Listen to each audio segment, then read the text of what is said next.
So I want you to look around the room for a minute and try to find the most paranoid person here.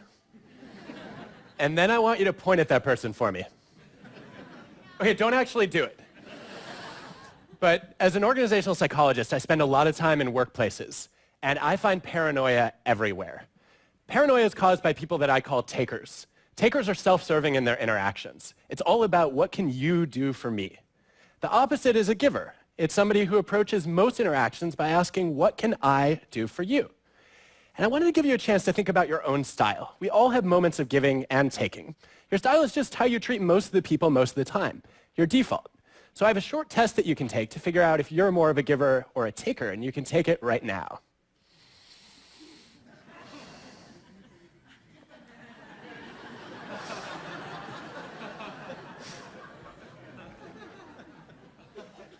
This is the only thing I will say today that has no data behind it, but I am convinced the longer it takes you to laugh at this cartoon, the more worried we should be that you're a taker.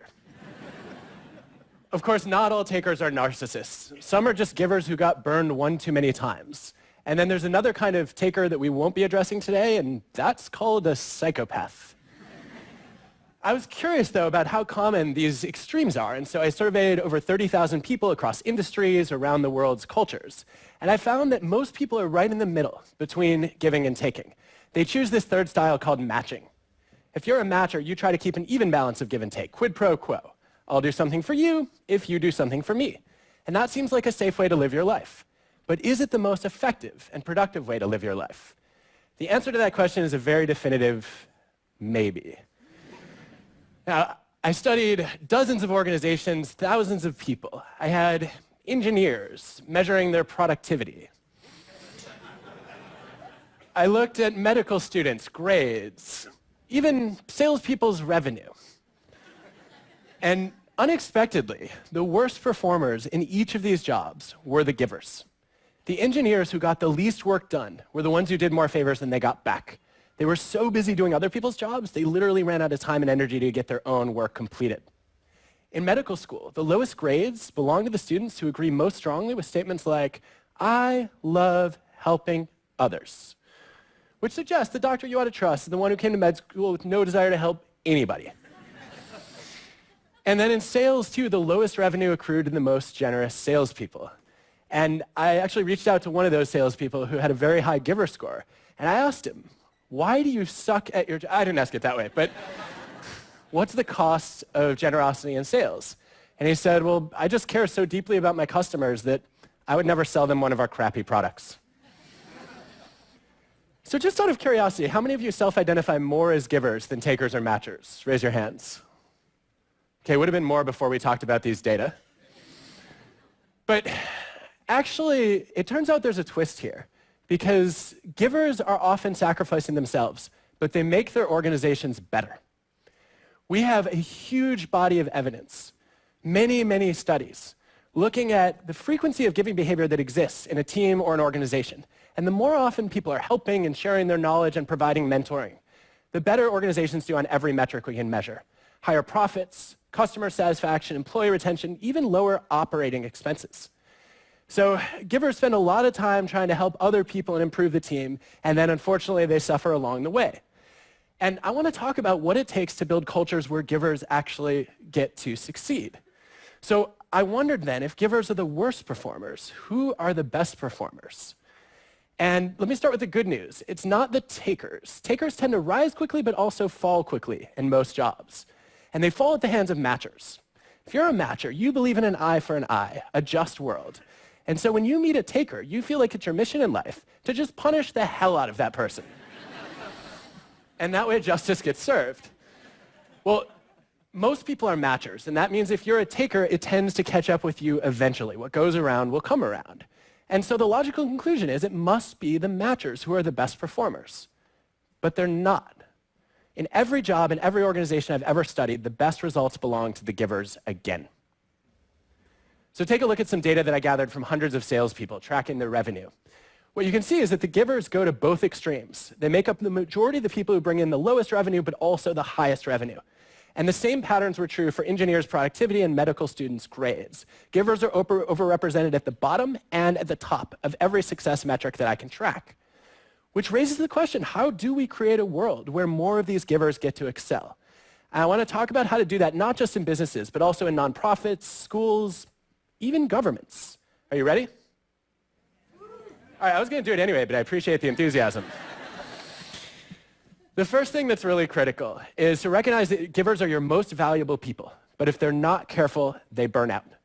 So you have to protect the givers in your midst. And I learned a great lesson about this from Fortune's best networker. It's the guy, not the cat. His name is Adam Rifkin. He's a very successful serial entrepreneur who spends a huge amount of his time helping other people. And his secret weapon is the 5-minute favor. Adam said, look, you don't have to be Mother Teresa or Gandhi to be a giver. You just have to find small ways to add large value to other people's lives.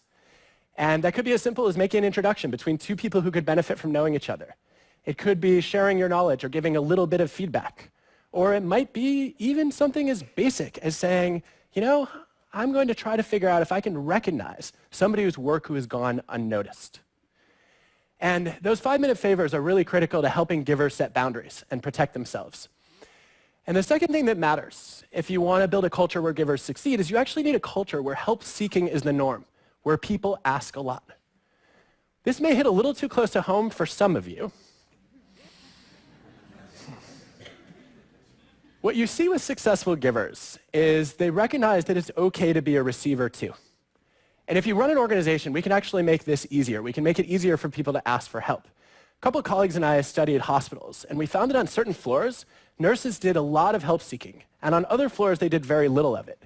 And the factor that stood out on the floors where help seeking was common, where it was the norm, was there was just one nurse whose sole job it was to help other nurses on the unit. And when that role was available, nurses said, oh, it's not embarrassing, it's not vulnerable to ask for help, it's actually encouraged. Now, help seeking isn't important just for protecting the success and the well-being of givers. It's also critical to getting more people to act like givers. Because the data say that somewhere between 75 and 90% of all giving in organizations starts with a request.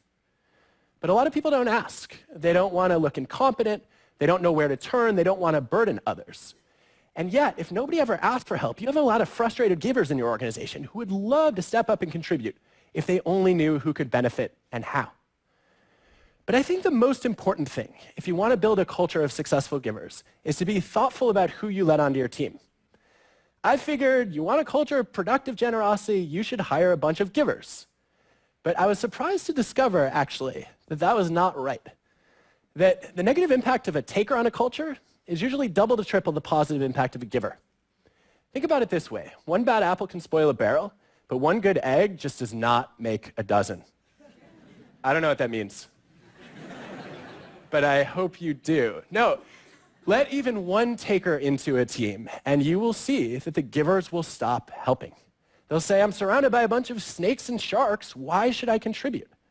Whereas if you let one giver into a team, you don't get an explosion of generosity. More often, people are like, great, that person can do all our work. So effective hiring and screening and team building is not about bringing in the givers. It's about weeding out the takers. And if you can do that well, you'll be left with givers and matchers. The givers will be generous because they don't have to worry about the consequences. And the beauty of the matchers is that they follow the norm.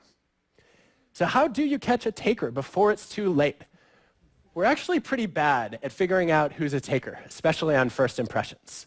And there's a personality trait that throws us off. It's called agreeableness, one of the major dimensions of personality across cultures. Agreeable people are warm and friendly. They're nice. They're polite. You find a lot of them in Canada, where there was actually a national contest to come up with a new Canadian slogan and fill in the blank as Canadian as, and I thought the winning entry was going to be as Canadian as maple syrup or ice hockey. But no, Canadians voted for their new national slogan to be, I kid you not, as Canadian as possible under the circumstances. Now, for those of you who are highly agreeable or maybe slightly Canadian, you get this right away. How could I ever say I'm any one thing when I'm constantly adapting to try to please other people? Disagreeable people do less of it. They're more critical, skeptical, challenging, and far more likely than their peers to go to law school. That's not a joke, that's actually an empirical fact. So I always assumed that agreeable people were givers and disagreeable people were takers. But then I gathered the data and I was stunned to find no correlation between those traits. Because it turns out that agreeableness, disagreeableness is your outer veneer. How pleasant is it to interact with you? Whereas giving and taking are more of your inner motives. What are your values? What are your intentions toward others?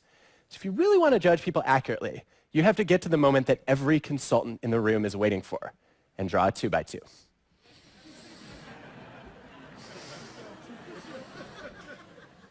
The agreeable givers are easy to spot. They say yes to everything. The disagreeable takers are also recognized quickly, although you might call them by a slightly different name. We forget about the other two combinations. There are disagreeable givers in our organizations. They're people who are gruff and tough on the surface, but underneath have others' best interests at heart. Or as an engineer put it, oh, disagreeable givers, like somebody with a bad user interface, but a great operating system. if that helps you.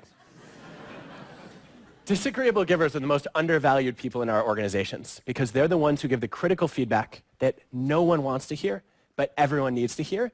We need to do a much better job valuing these people as opposed to writing them off early and saying, kind of prickly, must be a selfish taker. The other combination we forget about is the deadly one, the agreeable taker, also known as the faker. This is the person who's nice to your face and then will stab you right in the back. And my favorite way to catch these people in the interview process is to ask the question, can you give me the names of 4 people whose careers you have fundamentally improved? And the takers will give you 4 names, and they will all be more influential than them. Because takers are great at kissing up and then kicking down. Givers are more likely to name people who are below them in a hierarchy, who don't have as much power, who can do them no good. And let's face it, you all know you can learn a lot about character by watching how someone treats their restaurant server or their Uber driver. So if we do all this well, if we can weed takers out of organizations, if we can make it safe to ask for help, if we can protect givers from burnout, and make it okay for them to be ambitious in pursuing their own goals, as well as trying to help other people, we can actually change the way that people define success. Instead of saying it's all about winning a competition, people will realize success is really more about contribution. I believe that the most meaningful way to succeed is to help other people succeed. And if we can spread that belief, we can actually turn paranoia upside down. There's a name for that. It's called pronoia. Pronoia is the delusional belief that other people are plotting your well-being. That they're going around behind your back and saying exceptionally glowing things about you. And the great thing about a culture of givers is that's not a delusion, it's reality. Look, I want to live in a world where givers succeed, and I hope you will help me create that world. Thank you.